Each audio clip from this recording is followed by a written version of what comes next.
All right, so here's how you use MyFitnessPal. When you log in, you're going to come to this screen. Um, and the first place we're going to go is we're going to click on this goals. Now, if you have the premium membership, you can enter in specific grams for your macros. If not, you can enter in the percentages and it'll give you pretty much the same thing. So when you go to edit, you can put in your calorie goal, and then you can either set by percentage or set by gram. Like I said, I believe if you have the premium one, you can set it by gram. If not, you can just do set by percentage and just calculate what each uh, macro is in calories relative to the overall, and you'll get your percentages. Then you're going to click save. We're going to come back and go to food. And this is where we're going to start entering our food. So you can see that the overall calorie goal is at the bottom, along with your targets and your carbs, fat, and protein. This is my particular macro breakdown of what I'm trying to hit. And then it's a little bit of trial and error. So you can think about what you normally eat on a normal basis, or what you're planning on eating. I like to do this for the next day so that I'm set up for success, to have a plan for the next day. So anyways, but I'm going to go back over what I've eaten today. And so for breakfast, I'm going to go in here and you just click add food. And if it's a food that if you're new to using this app, or if it's a food that's new, you can just click in here and search. So I had Ezekiel bread. So you click that, bring it up. And I like to double check the calorie total from the back of the package for a serving. So this one's right. So click that, and I had 2 slices. So I'm going to click 2, and then add to food diary. And I'm just going to keep going down and doing that for everything that I had today. And if you're setting up for the day, this is going to be a little bit of trial error because you have to plan out your whole day and see how the numbers play out at the bottom. So then I know, because these foods are common foods that I eat quite a bit.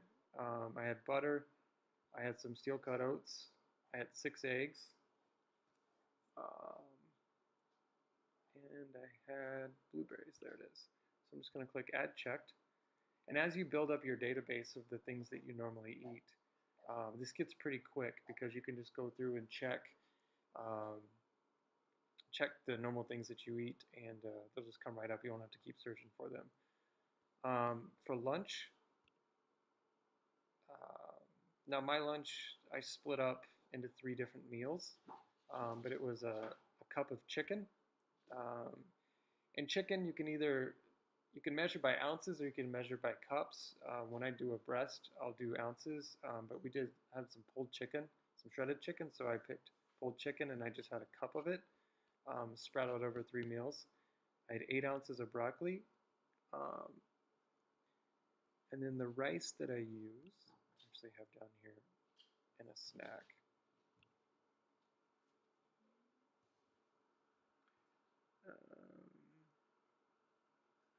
So it's this Lundberg short grain brown rice, and I already have it in there.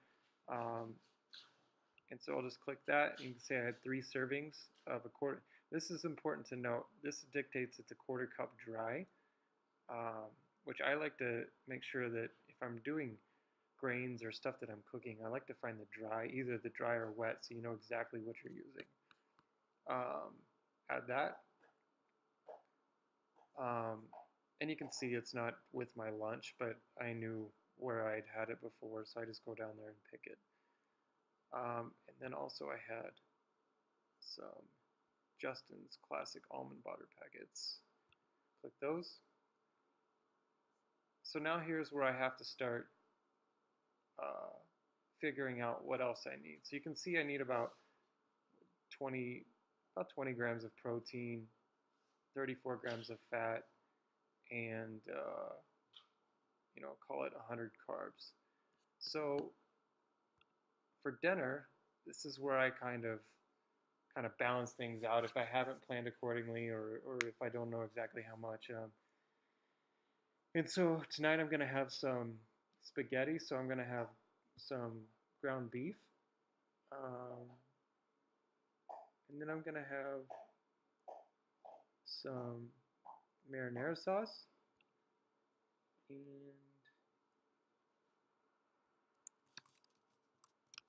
sometimes if I can't find it right off the bat, I'll just do Control F and search for it, and it comes right up. Let's put in 3 ounces of this. Let's see where that gets us. So you can see I've overshot it on my carbs. So I'm just going to back this off on my rice, on the pasta, and let's just do 2 and see where that gets us.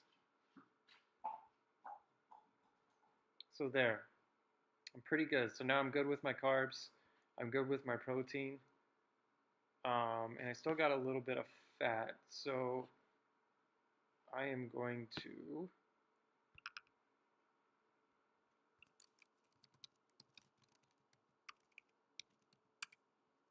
search for coconut oil. Let's go.